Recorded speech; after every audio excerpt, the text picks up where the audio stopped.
দারাজে কোনো product order করার পর আপনি যদি ওই প্রোডাক্টটা ক্যান্সেল করতে চান, অর্থাৎ ধরুন একটা প্রোডাক্ট অর্ডার করেছেন, ওই প্রোডাক্টটা এখন আর নিতে চাচ্ছেন না, সেক্ষেত্রে আপনি কিভাবে ওই অর্ডারটা ক্যান্সেল করবেন চলুন দেখে নেওয়া যাক। আপনি যদি দারাজ থেকে কোনো প্রোডাক্ট কেনার পর সেটা ক্যান্সেল করতে চান, তাহলে ফার্স্টে আপনি দারাজ অ্যাপসটি ওপেন করবেন।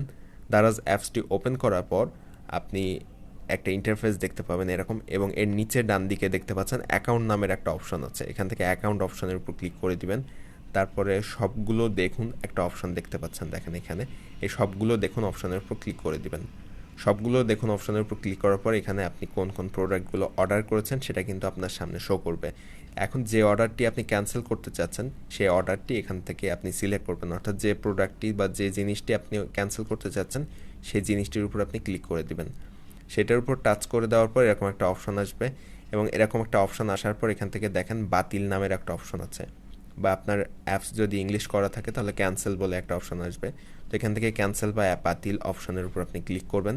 তারপরে এখান থেকে খেয়াল করলে দেখতে পাবেন ক্যান্সেল করার কারণ এখানে দেখিয়েছে। এই ক্যান্সেল করার কারণের নিচে নির্বাচন করা অপশনের উপর আপনি ক্লিক করে দিবেন।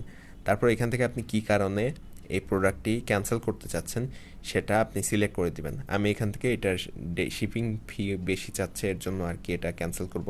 তো এর জন্য শিপিং ফি অপশনটি সিলেক্ট করে দিলাম। আপনারা যে কারণে ক্যান্সেল করতে চাচ্ছেন সেটা এখান থেকে সিলেক্ট করে দিবেন।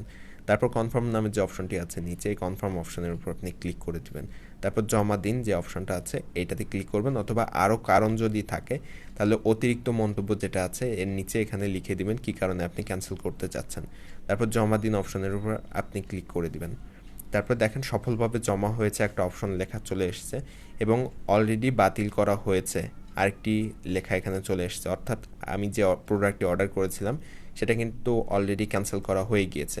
তো এইভাবে আপনারা খুব সহজে কিন্তু আপনারা যে প্রোডাক্টটি দ্বারা যে অলরেডি অর্ডার করে ফেলেছেন, এখন নিতে চাচ্ছেন না, ওই প্রোডাক্টটি ক্যান্সেল করে ফেলতে পারবেন খুব সহজে। অর্থাৎ যখন কোনো প্রোডাক্ট অর্ডার করে সেটা নিতে চাচ্ছেন না, ক্যান্সেল করতে চাচ্ছেন, তখন ঠিক এইভাবেই আপনার প্রোডাক্টটি ক্যান্সেল করবেন। এবং এই প্রোডাক্টের নিচে খেয়াল করলে দেখতে পাবেন ডান দিকে নিচে আবার কিনুনের উপরে বাতিল করা হয়েছে লেখা চলে এসছে। এবং আপনার যদি অ্যাপসটি ইংলিশ করা থাকে তাহলে সেক্ষেত্রে কিন্তু বাতিল করা হয়েছে জায়গায় ক্যান্সেল লেখা থাকবে। এবং এই প্রসেসটি ফলো করে আপনি যে কোনো প্রোডাক্ট অর্ডার করার পর দারাজ থেকে ক্যান্সেল করে ফেলতে পারবেন। এবং ভিডিওটি যদি ভালো লেগে থাকে তাহলে অবশ্যই আমাদের চ্যানেলটি সাবস্ক্রাইব করে দিবেন, এই ভিডিওতে একটা লাইক দিবেন এবং কমেন্টে আপনার মতামত জানাতে ভুলবেন না।